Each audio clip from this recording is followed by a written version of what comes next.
Welcome to the Thrive From Within podcast, where personal transformation meets functional nutrition, mindfulness, and purposeful action. I'm Dr. Alexandro, and this is where we explore how to align, thrive, and become more from within.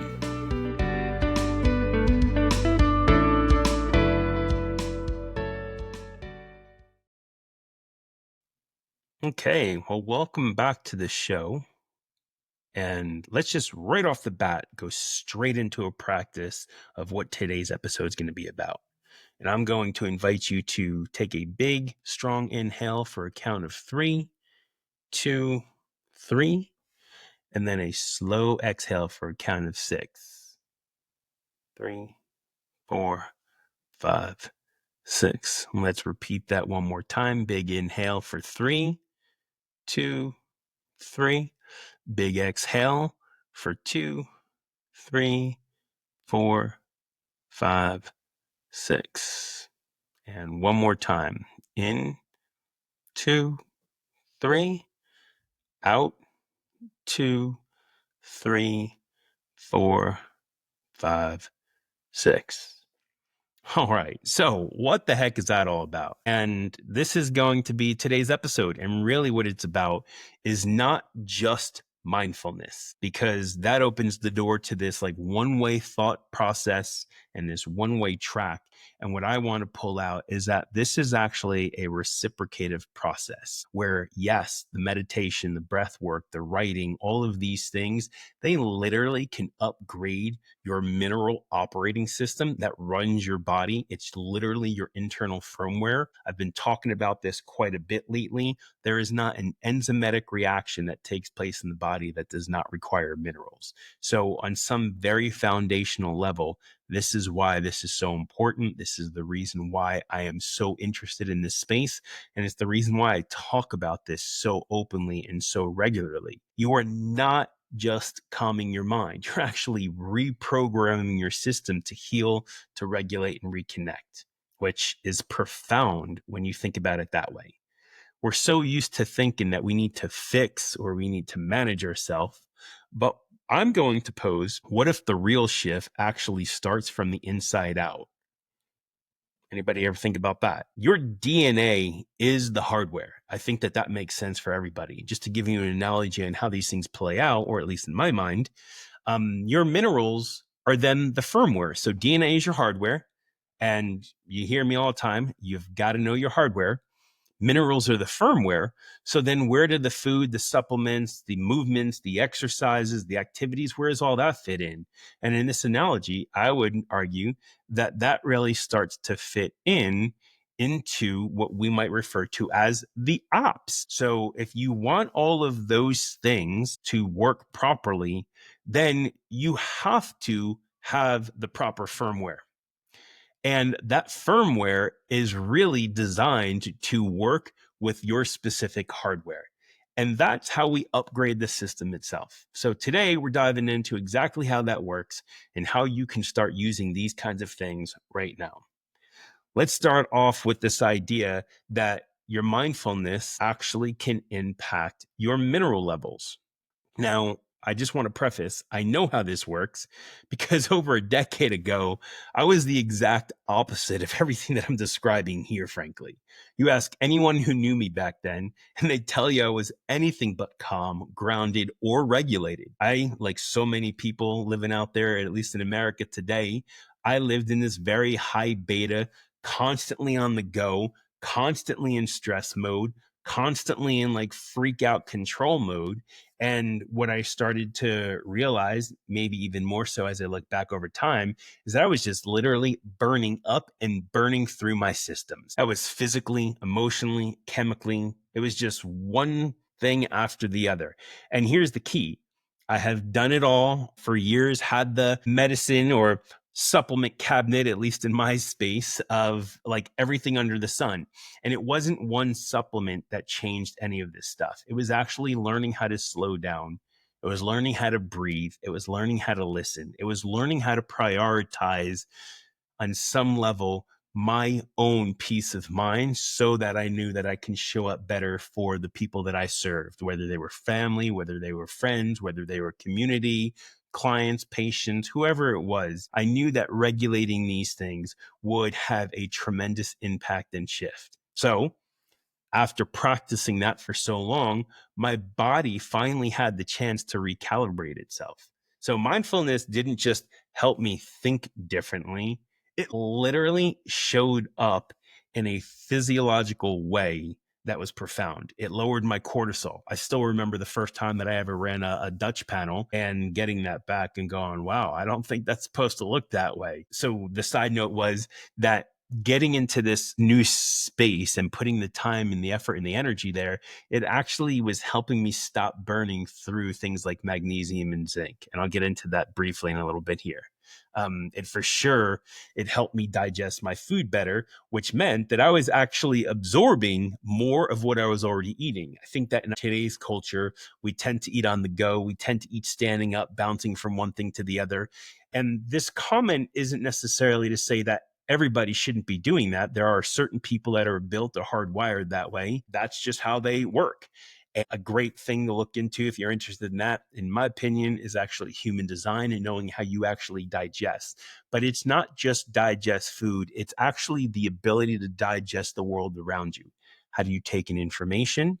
How do you share presence with someone else in your space? And sure, how do you digest food?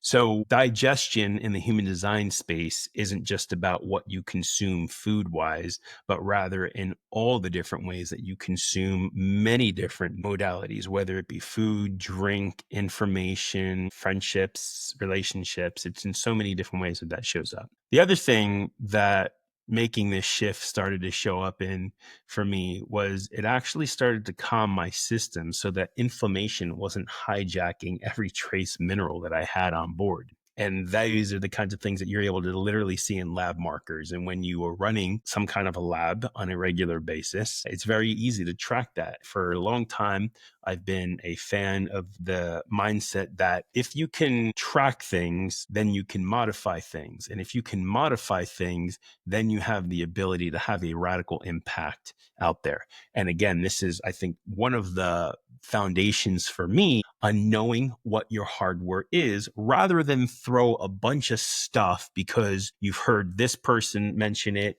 or you've listened to this influencer talk about that on their podcast episode. And it's not to say that these things aren't great and that these people aren't right. But I do think that we live in a time now where you have the ability to actually get a true assessment on where you are. And that way, you know what it is to actually consider using in your repertoire. This isn't just some kind of a theory. Like I've personally lived this. And even more so, I've actually watched this show up in many of my clients' mineral assays and results that we've run over and over and over again, where this idea that mindfulness actually preserves what your body is trying so hard to hold on to begin with. So this is where, for me, it gets super interesting because sometimes just practicing the art of presence, even without changing your protocols, it actually starts to shift your terrain, which is really interesting. And I see this all the time when I'm running HTMA analysis on clients. People start regulating the nervous system and suddenly, boom, their mineral ratio shift, sometimes even before we start to supplement, which is fascinating. Let's dive into a little bit of the reciprocal of that now, how your minerals actually can support your mindfulness. I'm going to start with the end right up front, and that is you might not be a bad meditator, or you might not be a bad journaler. You actually might have a true mineral imbalance. And because of that, it is showing up in a way that it is making those things more challenging, difficult, or just flat out seemingly impossible. So it goes both ways. And that's the really cool thing. And what I want you to walk away, if there's one thing to walk away from this episode, it's understanding the reciprocal relationship where, yes, the mindfulness practices can make a substantial impact to your biochemistry and your biology, but likewise, having the solid foundation of your minerals balance can actually show up and have a tremendous impact in your mindfulness and your mindfulness practices. So to give you a couple of examples, and again, this is not going to be necessarily into detail, but really just food for thought to get you to think a little bit differently. is that if you have low magnesium, which at this point I think most of us recognize that is beyond epidemic, it is pandemic that we have low magnesium levels, that starts to create this racing thought. So here you are trying to meditate and you're going, okay, I got to shut that thought out and I got to shut that one and I have to suppress this thing. And the reality is you might just be low magnesium. It might be that simple. We could say the same thing about potassium. If you have a low potassium or sodium, you end up with this very foggy, can't focus. And just to tie that in, there's actually a ratio between those two in the mineral balancing space. And for those of us that are practitioners in that space, we refer to that as the vitality ratio. I'm going to bring you all the way back to high school bio, where if you recall learning about the cells, there was this thing called the nucleus, and then there was this stuff called ATP, and ATP was made in these things called mitochondria. And that's about as much as you need to have for this part of this conversation. I don't want to cause anybody to have some kind of a brain hemorrhage dragging him too far back there. But I will add to this, on every single cell in the body, you actually have a transporter. And the transporter is essentially what allows the cellular fluid to communicate from the internal and out and external world of that cell. And those pumps are known as sodium potassium pumps. So if you are struggling or you have low sodium and or low potassium, you literally don't have the ability to take into the cells the energy that you need. So this idea of I just feel flat or I just feel exhausted, it might very well be that you have a problem with potassium or sodium. Another one that shows up commonly, and you see this a lot with those individuals who've been diagnosed with either ADD or ADHD, even neurodivergent spectrums, is high copper. When you have too much copper in your system, it creates this very overstimulated response. And this is something that I talk about frequently, and I'll be going on a little bit of this public speaking circuit here locally talking about this in more detail. But high copper is something that we see in a correlation with these individuals, which is fascinating to me. And how we get into the high copper is another talk for a different day, but just something to be mindful of.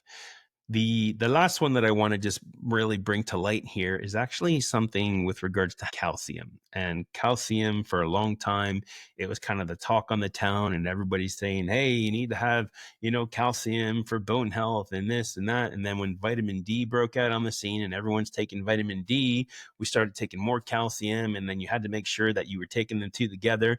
And here's the other side of that. There is a stress pattern in the mineral balancing world known as a calcium shell, which essentially is when your body is dumping so much calcium that it just spills over into the surrounding tissues. And physiologically, that shows up with a bit of a stiffness and achiness. You're just not necessarily moving as fluidly. But from an emotional perspective, it shows up as this like fat affect, or sometimes you might hear people describe it as being shut down. And what do? You go on a bunch of drugs, or you go and you work with therapists. And not to say that either of those don't work. I'm just suggesting before we start layering all of the quote unquote apps on top of the system, maybe we should check the firmware. And the firmware, again, is the mineral space. So pulling those things together, hopefully that makes a little bit more sense. So this whole section is not about you being a bad meditator or bad journaler. You actually just might be under resourced, and being able to, one, see where those levels are, and two, a couple of minimal things to just shift in your daily habits could start to rewrite and actually start to give you a bit more of that resource feeling. This is something that comes up very often, at least in the mental health and presence, if you will, or focusing on presence space. And there's coaching programs out there, and they have this idea of, hey, are you properly resourced? Great. It's a super important topic, but that properly resourced, it has to start with the foundational component, again, which is your mineral system. So where does that leave us with regards to mindfulness? Admittedly, most of the research out there these days is in the meditative spaces and how meditation has tremendous impact. But we are starting to see more and more research that is really aligning from the writing space and the journaling space, where now we know that it's not just creating this emotional release, if you will, or an emotional well-being in space, but it actually is impacting us biochemically. And a couple places that we're able to see this are research studies out there that have been able to correlate that writing does have a tremendous impact on lowering cortisol. It can increase your HRV. It can clear the bandwidth so you can be here more now. For me, this is something that I've noticed on a regular basis. If I ever feel a little bit distracted or I don't have the ability to dial in and have some focus with the work in front of me, I will take a time out and spend 5 minutes and just write to unpack myself. And I've done this for years now. If I'm being honest, I actually did that earlier this morning just to kind of kickstart the day and get the fluids moving in the brain. And it does make a huge difference. So just some simple things that you can do. And who knew that you can actually walk away with this tremendous impact and create these shifts within your system just by sitting down with a pen and paper for 5 minutes. Side note, I would make that pen and paper and let you know I have been deeply down the rabbit hole of trying to figure out how to make digital notes and digital writing work. We're not quite there yet, although we are making steps towards it. I still would say pen and paper is the way to go. So moving forward, here are a couple things that I want to leave you with to try out. And I'm actually going to leave a couple of links that you can grab some of this information, a couple audio tracks to listen to. So if you're ready to feel some of the impacts that these things can have and not just sit there and hypothesize and think about it, try doing something. Go back to that breathing technique that we started with. Do 3 rounds of that 3-6 breath if you want to deepen that and make it more personalized. Start to play with what's your natural rhythm. Most people are going to land somewhere between 3 and 6 seconds of an inhale. And you basically want to just take that number and then double it on an exhale. That is a formula that I have used coaching clients, patients for over a decade. And literally, like that quick, you can absolutely make a tremendous impact in how your nervous system is showing up. Another thing that you can do, and I will actually create a separate recording. You'll find the link in the show notes if you want to try this is doing what we refer to as PQ reps, if you're familiar with the positive intelligence space. And I'll give you a 2-minute audio track.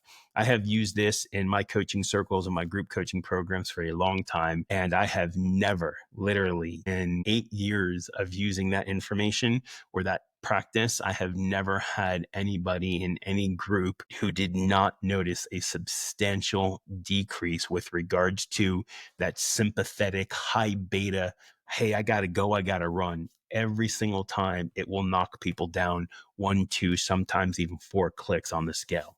So I will get something, again, show notes, you'll have that. And then give this one a go.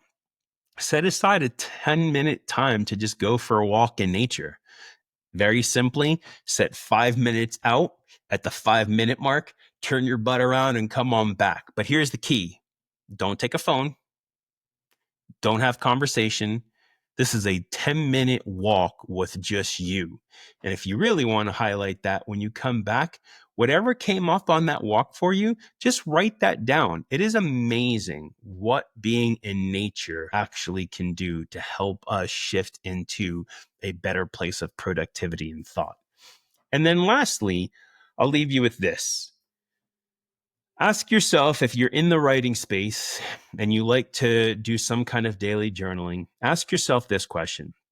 In this past quarter of 2025, it has been about blank.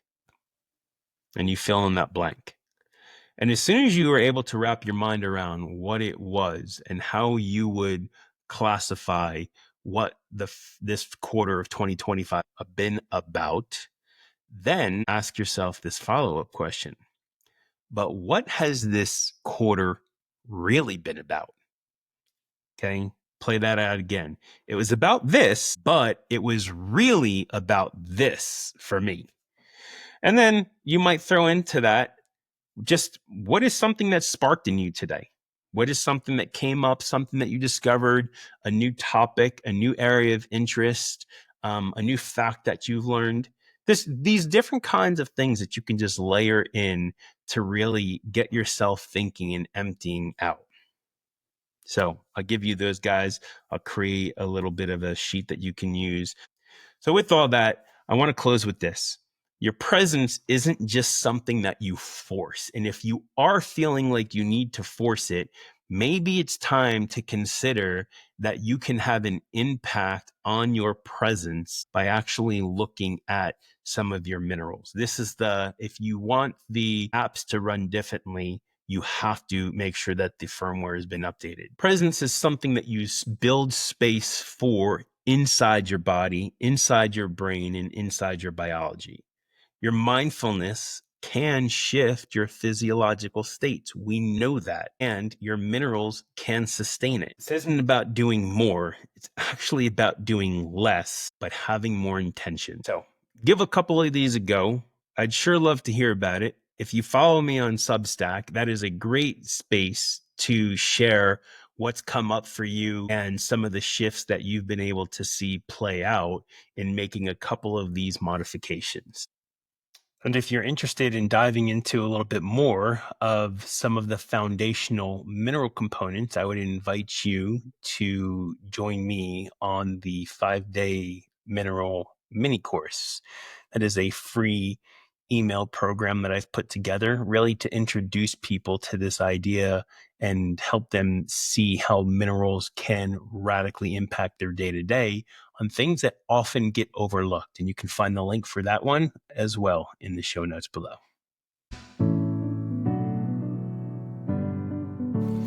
Thanks for tuning in to the Thrive From Within, your journey, your way. If this resonated with you, I'd love to hear your thoughts. Connect with me and join the conversation over on Substack at the Proactive Pulse. You'll find deeper insights, tools, and reflections to support your journey. You can subscribe for free at proactivepulse.substack.com. I'd love to have you there. And if you know someone who needs this, share it forward. Until next time, keep aligning, keep thriving, and keep becoming more from within.